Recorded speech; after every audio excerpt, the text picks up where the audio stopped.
नमस्कार. मालिकेच्या आजच्या भागामध्ये आपल्याला पाहायला मिळणार आहे की इकडे आप्पा आणि यश बोलत असतात. यश आप्पांना म्हणत असतो की तुम्हाला माहिती आहे का आप्पा काय होणार आहे? आप्पा म्हणतात काय झालं रे? तेव्हा यश सांगत असतो की आप्पा तुम्हाला माहीत नसेल तर मी आत्ता सांगतो की अहो आपली आरोही आहे ना, सेम आजीची कार्बन कॉपी होणार आहे. तेव्हा आप्पा म्हणतात म्हणजे? अरे खरंच असं जर होणार असेल तर खूप चांगली गोष्ट आहे. असं जेव्हा आप्पा म्हणतात तेव्हा यश म्हणतो अहो आप्पा मी खरंच सांगतो तुम्हाला. यश आप्पांशी बोलत असतो मला तुम्ही आशीर्वाद द्या. तेव्हा आप्पा लगेचच यशला आशीर्वाद देतात आणि तथास्तु असं म्हणतात. आणि यशला आजीसारखी त्याची बायको हवी आहे असं यशने सांगितलेलं असतं. आणि हे सगळं जेव्हा घडत असतं तेव्हा यशला खूप छान वाटत असतं आणि आप्पांनीही त्याला आता आशीर्वाद दिलेला आहे. म्हणजे यशची इच्छा ही लवकरच पूर्ण होणार आहे असं जवळजवळ आप्पांनी सांगूनच टाकलेलं आहे. त्यावेळेस आप्पांना यश म्हणतो की काहीही झालं तरी मला पण आरोही आजीसारखीच झालेली हवी आहे. त्यावेळेस नंतर सगळेजण बोलत बसलेले असतात. त्यावेळेस नघा त्याचबरोबर अरुंधती म्हणत असतात की आम्हाला पण ही वास्तू हवी आहे. आम्हाला पण आमचाही या वास्तूमध्ये जीव गुंतलेला आहे. त्यावेळेस ईशा तिथे येते आणि म्हणते कसं आहे एक दिवस ही वास्तू जेव्हा तुमच्यावर कोसळेल ना तेव्हा तुमचा जीव गुदमरून जाईल. असं जेव्हा ती बोलते तेव्हा अरुंधती म्हणते त्याची काळजी तू करू नकोस आणि तसं ती पडणार नाही. चांगली मजबूत आहे. आम्ही आहोत ना सोबत त्या वास्तूच्या. तू नको काळजी करू त्याची. असं हे सगळेजण बोलत असतात. त्यानंतर आपल्याला पाहायला मिळतं की इथे ते ईशा आलेली असते. ईशाची ही जी नखरे असतात ते सुरूच असतात आणि ईशाचं वागणं बोलणं या सगळ्यामुळं खूप त्रास होत असतो. पण तरीही घरातले सगळे शांत असतात. पण अरुंधती मात्र प्रत्येक वेळेस ईशाला जाणीव करून देत असते की ती चुकीची आहे. तर अरुंधतीने चांगलंच सुनावत ईशाला तोंडावर पाडलेलं असतं आणि ईशाला दाखवून दिलेलं असतं की तिची काय लायकी आहे. कारण आपल्याला अक्कल किती आहे आणि आपण बोलतो किती याचा विचार ईशा कधीच करत नाही आहे. आणि हे सगळं लाडाने झालेलं आहे हे अरुंधतीच्याही लक्षात आलेलं आहे. आणि त्यामुळं नक्कीच अरुंधती आता ईशाला चांगली अद्दल घडवण्याचा निर्णय घेते. आणि त्याचबरोबर सुलेखाताईंनीही ठरवलेलं आहे की अनितच्या मागं लागलेल्या ईशाची वाट कशी लावायची आहे. ते मूर्खासारखं बोलणाऱ्या ईशाला कधी अक्कल येणार हा प्रश्न मात्र सगळ्यांनाच पडलेला असतो. तर इकडे सगळेजण बोलत असतात आणि वृद्ध म्हणत असतो की हे चोर घरात शिरलेले आहेत ही गोष्ट भयानकच आहे. त्यावेळेस यश म्हणत असतो की आजी काळजी करू नकोस. अगं एकदा झालं म्हणून रोज रोज होत नसतं. याच्या आधी कधी आपल्या घरात चोरी झाली होती का? मग आता कशाला विचार करायचा आहे? तेव्हा संजना म्हणते याच्या आधी झालेलं नव्हतं पण आता होणार नाही कशावरून?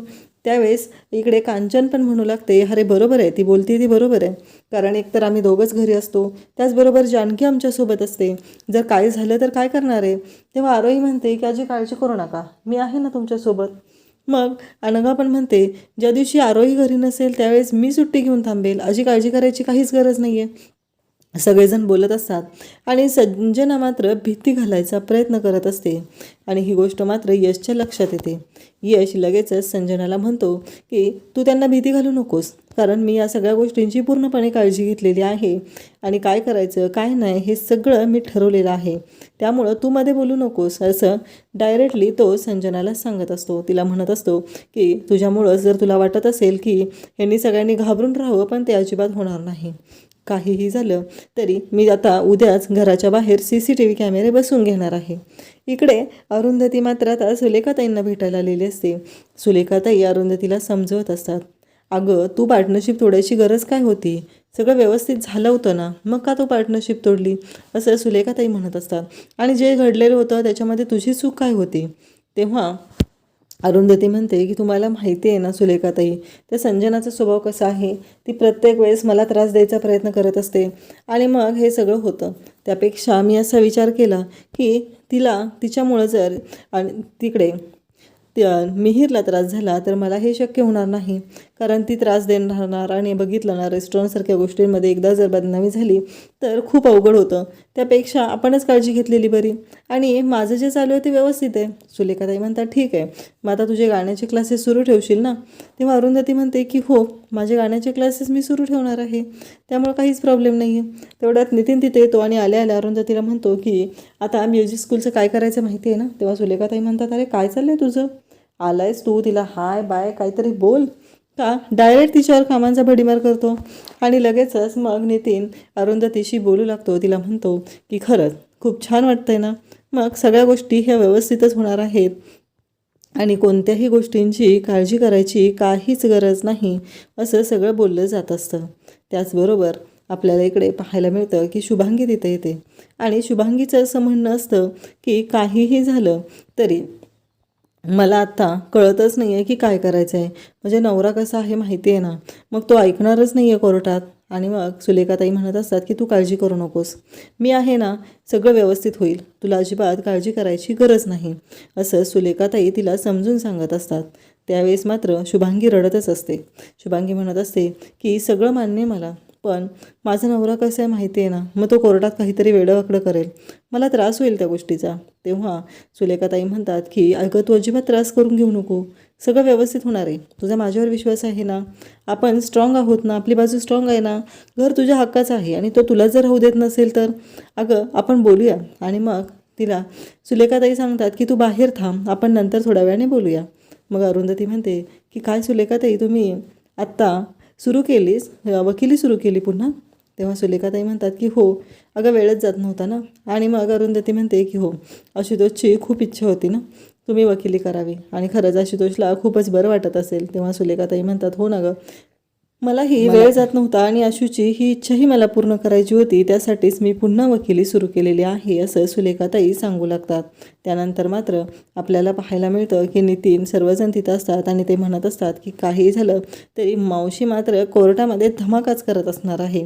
इतक्या वर्षानंतर पुन्हा कोर्टात जाते म्हणजे खूपच जबरदस्त असा डाव असणार आहे, कारण तुझी पुढची चाल ही वकिलांना कळणारही नाही, असं त्याचबरोबर अरुंधती आणि इकडे नितीन सांगत असतात. त्यानंतर मात्र नितीन म्हणत असतो की भले भले वकील मावशी, तुला बघून थरथर कापायचे, मला अजूनही सांगितलेलं आहे हे सगळं. तेव्हा सुलेखाताईंचं छान कौतुक केलं जातं, त्यांनी वकिली पुन्हा सुरू केली, ह्या गोष्टीचा आनंद खूप छान वाटत असतो, सगळेजण खुश असतात.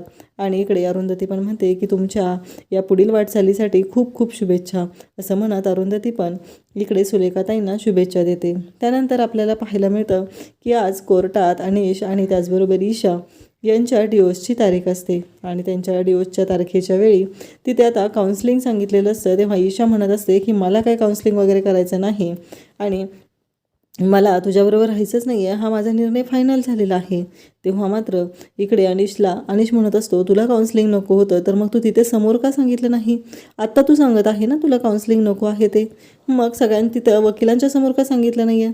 तेव्हा ईशा म्हणते म्हणजे तुला काय वाटलं, मी तिथं जर सगळ्यांच्या समोर सांगितलं तर तुझ्या म्हणण्याप्रमाणे सगळं होईल आणि तुला वाटतंय ना की मला जास्त काही मिळू नये म्हणून तू हे करत असशील, पण एक गोष्ट लक्षात ठेव, तू जर या विषयावर विचाराने असशील की जास्त दिवस केस लांबली तर मी तुझं सगळं ऐकून घेईल आणि तुझ्याकडून ज्या मागण्या केलेल्या आहेत त्या मागण्या मी करणार नाही.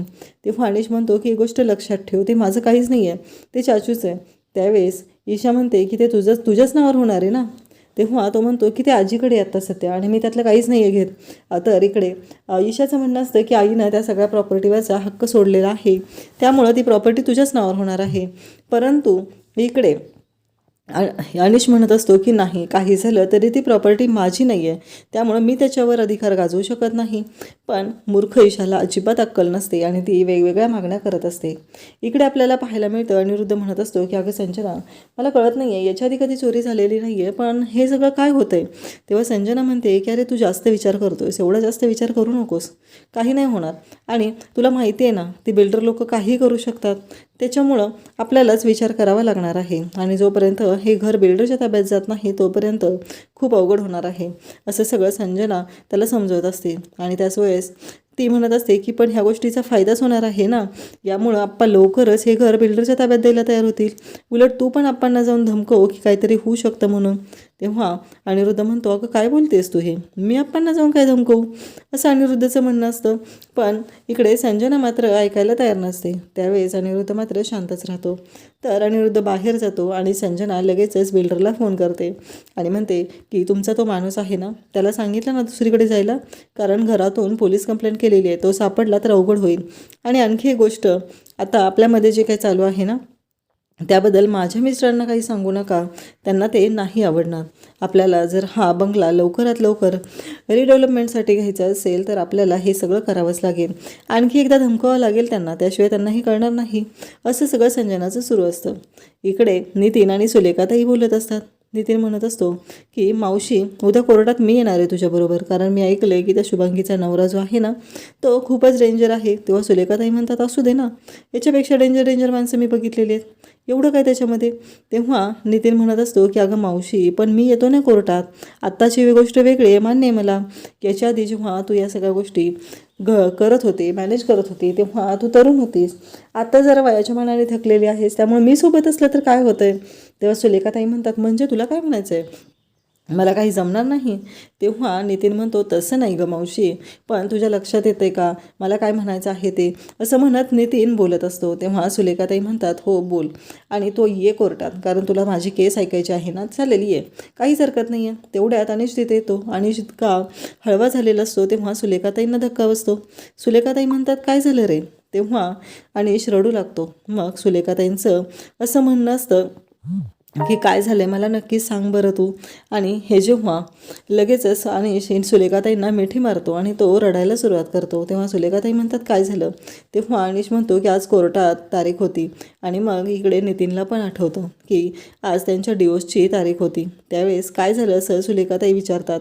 तेव्हा तो सांगू लागतो की ईशाला असं वाटतंय की चाचूची जी प्रॉपर्टी आहे ती सगळी माझी आहे, आणि तिने खूपच विचित्र मागण्या केलेल्या आहेत, आणि त्या मागण्या मी तिला देऊ शकत नाही. सुलेखाताई म्हणतात म्हणजे मला कळणं गेले तिला नक्की म्हणायचं काय होतं. तेव्हा आणि सांगतो की तिचं माझ्यावर मुळात प्रेम नव्हतंच, तिला ही प्रॉपर्टी हवी होती. कसं आहे, अरुंधती मॅम इतक्या चांगल्या आहेत तरीही तिला अरुंधती मॅमशी चुकीच्याच पद्धतीनं वागायचं आहे, त्यांना त्रासच द्यायचा आहे का, तर त्यांनी तिला पैसे दिलेले नाहीत यासाठी सगळं ती करते. तेव्हा अनिश असं म्हटल्याबरोबर सुलेखाताई म्हणतात काळजी करू नकोस, आता कोर्टात मी उभी राहील तुझ्या बाजूने. अशा भरपूर केसेस मी बघितलेल्या आहेत. आणि हे जेव्हा सुलेखाताई बोलतात तेव्हा मात्र अनिशला खूपच छान वाटतं. अनिशही खुश होतो, म्हणजे त्याला कुठंतरी समाधान वाटतं की इकडे अनिश जे बोलत आहे त्याच्यामुळं अनिशला त्रास होत आहे, आणि ह्या ईशाला जन्माची अद्दल तर घडवायलाच पाहिजे असं सुलेखाताईंना वाटत आहे. आणि सुलेखाताई आता कोर्टात जेव्हा उभ्या राहणार तेव्हा भल्याभल्यांची कापत असते. तर आता ईशासारख्या मूर्ख मुलीला अक्कल शिकवायला त्यांना असा किती वेळ लागणार आहे हे मात्र सुलेखाताईंना चांगलंच माहिती आहे. आणि जोपर्यंत सुलेखाताई कोर्टात उभ्या राहणार नाहीत तोपर्यंत या मूर्ख ईशाला पण तेवढी अक्कल येणार नाही. इकडे अरुंधती आता देशमुखांच्या घरी आलेली आहे. अंधार पडलेला आहे आणि अरुंधती खूप घाबरलेली आहे. समोर पाहते तर आप्पा बेशुद्ध पडलेले असतात. आणि त्याचबरोबर इकडे आप्पांची अशी अवस्था असते आणि ती यश म्हणून ओरडत असते. तेवढ्यात पुढे तिला कांचन तिथं पडलेली असते. आप्पांचं डोकं फुटलेलं असतं, आप्पांच्या डोक्यातून रक्त वाहत असतं.